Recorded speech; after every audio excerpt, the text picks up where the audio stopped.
Okay. No?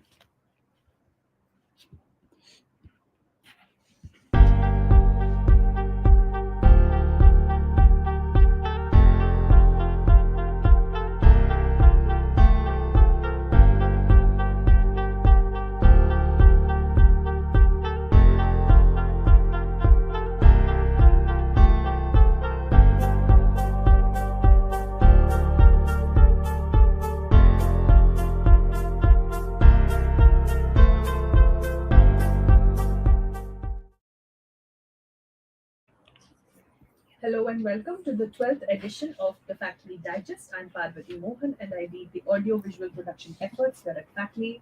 This is a series of lives that we are doing from our studio, in house studio, where we talk about the kind of work that has happened in the faculty, in the teams that work at faculty over the past 2 weeks. So, yeah, this is a fortnightly special that we have been doing for a few months now. And before we get into the highlight, very quickly, our memberships are live, our YouTube memberships. So if you can just check out the join button next to the channel name, but after this live, please.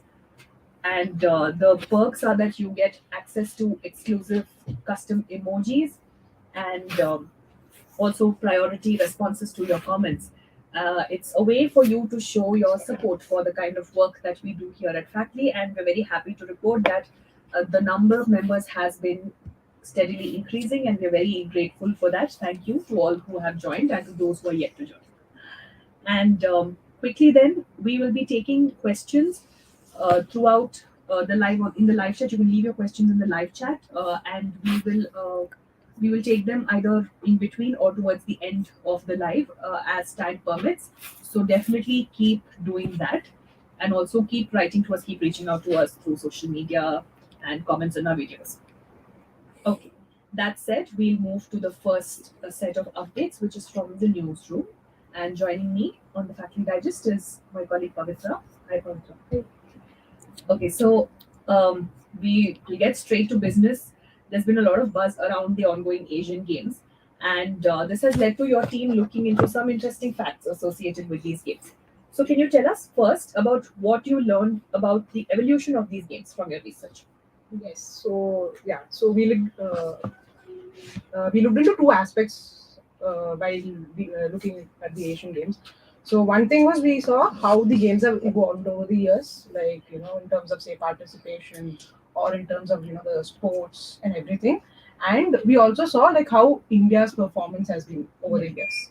So so the first, I mean, about the evolution. So the game started in 1951 and Delhi was the first host. Like India hosted it for the first time, and so it was more or less like like after all these Asian games, after all these countries started getting independence, like they all wanted an identity for themselves, and they all wanted to showcase their talent and everything, and that is how these Asian games, like all these countries started participating. All the Asian countries came together and started with this, and so in 1951 in this first edition there were like hardly 11 countries that participated, and there were like 57 events that took place. And now, like this year, there are like 45 countries that are participating, and that too in like more than 400 events and across like 40 sports. Like so, that's how the event has grown. And so earlier, actually, there were, a total of 46 countries have participated in these games. So it is just that, like in 1974, Israel was banned since then because of certain, political issues and stuff. And yeah, so now with respect to the participation, like in the 1951 games, like there were around 500 participants. And this year, and in 2018 in Jakarta, like there were over 11,000 participants. In fact, like this year's India's contingent, that is bigger than the number of participants that were in the first Asia. So that is how these games have grown over the years.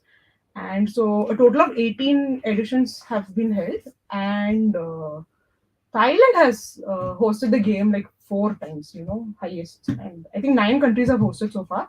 And then, yeah, China is the second highest, it's the third edition taking place right now. So it was supposed to take place in 2022, but because of COVID, it got postponed to this year. And yeah, and so the games played. So every year we have the games from the Olympics that are held. All those Olympic events are actually held, and there are like all these qualifier games. Like those who perform well in this will qualify for the Olympics, like 2024 Paris Olympics and everything. And apart from that, we also have like certain regional sports, and certain unique Asian sports that get pushed, that get encouraged in these Asian games. And so, like, yeah, some examples are like kabaddi and kurash. I don't know if the pronunciation is right, but yeah. And yeah, so then we had cricket in 2010 and 2014. And yeah, again, we are having it this year. And yeah, Yeah. so that's how the games have grown over the last 6, 7 decades. Yeah. Yeah, speaking of cricket, I think we are bound to think of India, Yes. and that naturally leads to the question of what has India's performance at the Asian Games been like over the years? Yeah. So in 1951, when India hosted the games for the first time, like when the games took place for the first time, India won like over 51 medals, and including 15 golds, and India was ranked number two. Okay. And that was the best performance of India so far, like in terms of ranking. So it's like there's a paradox between the medal tally of India as well as the ranking. Okay. So, like over the years, yes, in terms of medals, India's performance has improved. Like India started getting like more medals and everything. Like in fact, like I mean, though there was like this fluctuation, in 1962, like India's performance had dropped before resurging then. Like and then in 2018, like India won 70 medals. Okay. And including like 16 gold. Like this was like India's exceptionally best performance in any Asian Games. But India's ranking was poor. It was still behind China, South Korea, Iran, Japan, and all these countries. So that is one thing where India has to focus on, improving the ranking. So it's like in certain sports, like India has been performing well traditionally, like say in shooting, wrestling, athletics. Like in these sports, like India has won like quite a many medals also, like so, like the Indian Olympic Association's data showed that, like in wrestling alone, India has won a total of 59 medals so far, and this includes like 11 gold, 14 silver, and 34 bronze medals. Okay. And then second highest was in shooting. We have won like 58 medals with 9 golds and 21 silver, and the third highest is in boxing. Indian boxers won like 9 gold medals, 16 silver, and 32 bronze medals, a total of 57 medals. So yeah, so India has been traditionally performing well in these sports. So if only India focuses on these sports, so that like they get gold medals, more gold medals, so that the overall ranking of India improves. So that is what India must focus on. Yeah. Yeah, so yes, so that's how India's performance has been. And this year, yes, we have already won 13 medals, including like a gold in shooting, if I'm right, like as per the update today morning. And yeah, and we still have like our, Neeraj Chopra and everyone who are yet to play. Yeah. And yeah, they're still this time like The numbers, Yeah. developing as we Yes. speak. Yeah. Also, you used Factly's in-house data portal, Yes, Dataful, yes. which, of course, our product manager Akhil has come on the live and spoken about it and all of that.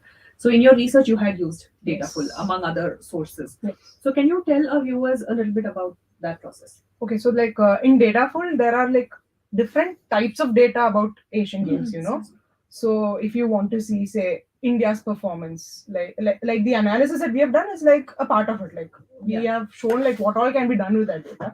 So we have like we can compare like how India's performance has been with respect to other countries, and we have also mentioned like what the host countries are, so that like where the countries are performing better, and we also have like how the rankings of different countries have been throughout. Like there's quite a lot of data, like different types of data, like for anyone to do any analysis, like so that they can come up with some strategy or something. Yeah. So that's about data. Great. Thank you for joining us, Pavitra. With that, we come to the end of the newsroom update for this fortnight, and we are moving to the next segment soon. But before that, very quickly, if I may remind you that We are taking questions, so please leave your questions in the live chat and we will answer them towards the end of this live to the best of our capacity. And even otherwise, keep dropping your questions and comments, feedback for us in the comments on our videos on YouTube, and reach out to us on social media. Do all of that, please.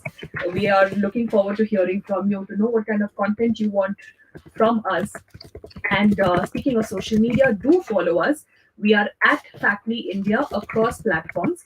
And it's a great way for you to access information, bite sized information that you can really consume on the go, and great use for your time on social media. And yes, there's a WhatsApp tip line. Send viral claims on that before you think of forwarding them to other people. And once again, our YouTube memberships are live, so do consider joining. With that said, we'll now move on with the fortnightly updates. But this is not so much a fortnightly update; it's something different. And you've you may have seen, those people who've been following us for a while now may have seen Nandita on some of our social media platforms, but she's been the one who's been running these lives from behind the scenes. So she is our communications lead here at Factly, and mostly to do with our outreach efforts as well. So hi Nandita, welcome to your very first presence on Hi, Factly from Digest. behind the screen to Yeah, in front of the screen. Yeah, and she's been involved at every single one from the beginning. So okay. Um, so we've always had a social media presence in our since the inception of Factory, really. But this has intensified. The social media efforts have intensified around the past 1.5 years, and now we produce different kinds of content for the digital space, in addition to the articles on our website and the YouTube videos that you all watch, I hope. So take our viewers through these efforts and these content buckets on social media, on digital platforms specifically. sure. Um, so yeah, thanks for the introduction. Like you suggested, like you mentioned, I lead the communications vertical, and even for us to just go back to the step one as to why we need a communications vertical.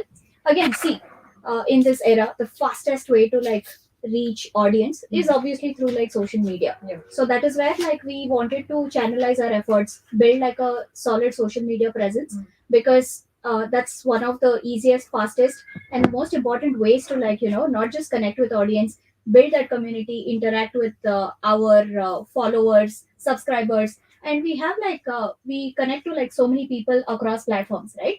So the idea behind the communication vertical, again, see, at Factly we have like a well-oiled system. Yeah. In the sense that we have the research team, understanding from raw data of like numbers, actually spreading it out, organizing those data, and other things. And then you have like our content team who's like who are actually sitting down and writing what that data means and putting that, giving context to those numbers and what it means. And then we have the production team who's translating that these written articles into audio visual medium. And then comes the, we have to communicate what we are doing. Yeah. So that is where like communication as a thing, and in this era it is non-negotiable.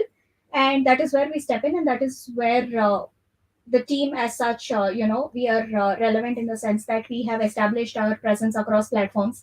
And each platform has different audience, different demographic, different age group of people that we cater to. And say for instance, YouTube is majorly long form videos, wherein people want to know more details about a particular thing. So you do those videos and you're giving them from start to end how, what went into fact checking, giving that evidence. It's like a full fledged thing. Yeah. Whereas when you come to Instagram, it's more of a, the attention span is quite lower. Yeah. In like under a minute you have to like communicate your ideas. So given this difference across platforms, we have also catered to our audience and created these kind of content buckets, say in terms of stop and spot, wherein we give like the roundup of the entire fake news under a minute, or like the 90 seconds. Whereas in, again, on YouTube you have the long form, wherein you're doing the pause videos where you're debunking each fact check in detail. And we have also, our colleagues have been doing wonderful work in terms of data stories that are coming up, court judgments, important court judgments that various high courts and the Supreme Court of India is giving out. So we also wanted to capture those insights from these articles and other places. So we have also started code reels and data reels, wherein in like 90 seconds we are doing a sketch. We are trying to come up with quick insights on like data. So we are doing data reels, we are doing code reels, we are also reels as a strategy. We have adopted that at Fatly, and that is reflected on our Instagram page, wherein we have about say 40,000 followers as on date. So yeah, like we are again, when we are talking about our social media presence, it's not just that we are posting one thing every day. It's about we care for our audience, and we are building that community across platforms, across age groups, across like demographies per se. Yeah. So yeah, these are the different kind of content buckets. So we've seen some real-time impacts ever since we got into this space, because like you said, there is a lot of value addition to. There's a lot of value in the work that we are putting out there. This is all something that's relevant to all the viewers out there. But before we talk about that, I think it's important to first address the challenges that come up, often in a line of work like this. So, what would you say these are? Uh, to start off, we are like a niche domain. Yeah. When we say, oh, we are like a fact checking organization, data journalism, it's not, that does not give like an instant connect to people, like as in like say an entertainment space, or like skincare brands that are growing on social media. So we are we are in the same equal footing as with other big brands, other big skincare, to like entertainment, to like all kinds of tutorial reels, makeup reels. There's like all sorts of content on Instagram. Yeah. So we are a niche domain in that sense. True. But at the same time, we're also finding our feet. Mm. When I say that uh, niche, it's both good and bad, right? So the moment we say that people don't understand our work, one, it is like very confusing to people. We need to explain them what we are, what we do, how we do, why we do, and all these questions are very important to answer through our work that we have been posting on social media as such. So in that sense, whenever we fact check a particular story, the supporters will always be like, oh, you can give all sorts of evidences and everything that uh, like our fact check team is doing, but by the end of it, we are going against people's cognitive biases. Yeah. When they want to believe something is true or false, they tend to do so. So to challenge that kind of mindset, to say that hey, what you're believing is not true, and this is the evidence, that kind of critical thinking really comes into the place, and it's not uh, a mass media approach wherein we can say that, oh, everyone's going to like follow us. So in that case, we are finding our feet, and we also get comments from different ends of the political spectrum when we fact check a particular thing. And also the digital age, right? Like chat gpt has like revolutionized the world as we know it. So in that sense also, a lot of new technologies are adding up right now. A lot of our content is also telling that, oh, it's this is an AI generated image. So our work, just like the amount of misinformation or fake news that people can spread, by means it has become so easy, and also they also tend to have wider reach. So to counter that amount of that surge of misinformation among people, that's quite a big challenge. And also, like I said, when you say it is fake, they don't again, the usual question is, oh, why should we believe you? Yeah. So we are not saying that you should completely like believe us. The other idea is also build a certain level of media literacy among people. If you actually question something, which you should question whatever you're seeing on social media, the idea is also that they also inculcate fact checking tools. Like a simple reverse image search can be done by anyone, because it's like everyone has access to Google. Yeah. It's these kind of things. So that way, I think the challenges are there, but at the same time, like I said, because we are building that community right now, we are seeing that surge in like say WhatsApp tip line, or even general YouTube or even Instagram. People keep sending so many reels and say, can you please fact check this for us? Or how do we know that this is true? So like that, in that way, we are seeing that uptake in people's interest, and just for them to know that, oh, someone is there out there to do this work for us. Yeah. So even if you're not doing it on your own, we're Mhm. always there. We'll always help you with, like, fact checking and what kind of and how to do it if you're interested, and things like that. So while there are always challenges, we are also looking at the bright side. Speaking of which, let's talk about the positives, which is the growth we've seen on these platforms and the impact we've had through our social media content efforts. So, what has that graph been like?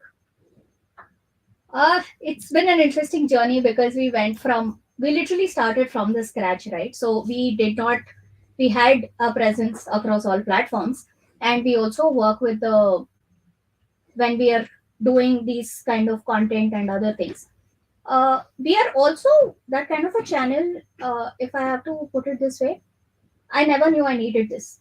So the Yeah. moment people come across our channel, the page, or whatever, wherever they find us, they suddenly realize the value that we offer. Yeah. So in that sense, I think that's why I said it's not like someone's just like scrolling through social media and they're just like liking or like commenting. It's just that when we are building our subscribers or followers, we are building that community. We are saying that we have audiences who come back to us, who appreciate our work time and again. And there are also people who will always be like, oh no, this is fake. So Yeah. you do have people from both sides, but at the same time, uh, and they're also watching us, right? Yeah. Even if they're saying that, oh, what you're doing is, oh, this is fake. Yeah. Thanks for watching. So it's things like that. You are building that community, and at the same time, a lot of our work, say for instance, when we debunk government schemes, Mm. or when we have spoken about fake loan offers or job Yeah, offers, yeah. people have actually invested time, and a lot of them would have had lost money had it not been for like our videos. Yeah. And they've also been very vocal. That kind of support has been vocal in the sense that they get back to us through comments or emails, Yes, or like yes. in whichever way possible. They say that, oh, thank you for pointing this out, I would have lost money otherwise, or thank you for doing this work, or we have so many of our friends, peers, who are always either believing everything or being skeptical about everything. So, and it's also important that, and they come back to us saying that, oh, my friend did not believe this, or my friend would have fallen for this. Thank you for this. I've shared it with him. Yeah. And it's this kind of thing. And also, a lot of health misinformation went viral, wherein they Yeah. said that from COVID time or otherwise also, people believe all sorts of shortcuts. Yeah. And for us to debunk and say that there is no proof, please don't waste your time, and don't do anything dangerous. So putting that advisory is also important, and that is somewhere, that is some place where we actually add value to. And other terms also, just in terms of numbers of our social media, I think we've been growing quite a bit and quite fast also, because in this age, it's also, that's the beauty of social media, right? You get to share your work with millions of people. Yes. And we have on just YouTube, we are about 114,000 plus subscribers, which is like a great number. We have had millions of views. I think our lifetime views has is more than 26.8 million views, right? So numbers wise, if you're saying, yeah, of course we have been, because we put out daily content. All the teams are working in tandem to, like, produce that content, put out there. So we've been doing that work, and even Instagram for that matter, because it is short, less than 90 seconds. We have also put out so many formats of, content buckets, wherein we are saying that, oh, know about data in like 90 seconds. Oh, see what the code said in like 90 seconds, or like just your pause reels are like shorter version on Yeah. like Instagram. So that kind of this has also been well.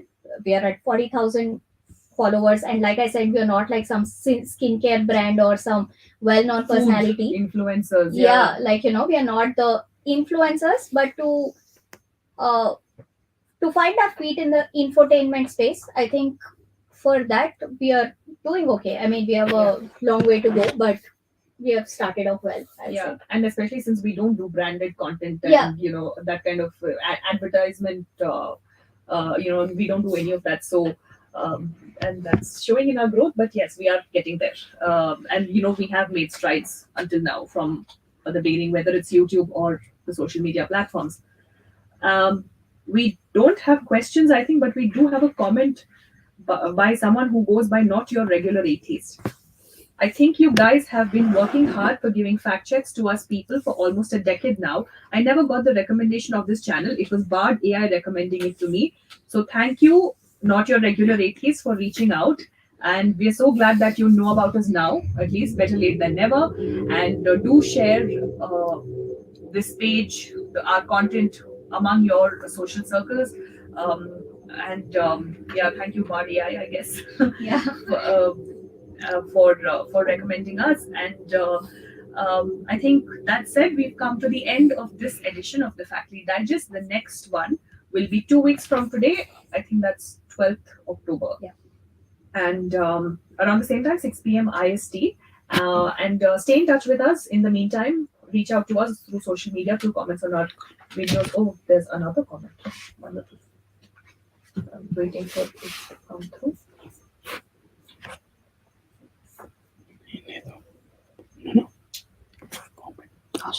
But yes, as you all know, memberships are also live, and there is our WhatsApp reply. No, that turned out to be something else. We were very sorry about that. But anyway, yeah, so reach out to us, follow us on social media, and subscribe to us on YouTube if you haven't already. Consider joining memberships. And we will see you again the next time. And of course, in the meantime, through the daily work that we do on our YouTube channel and all the other platforms. Thank you so much.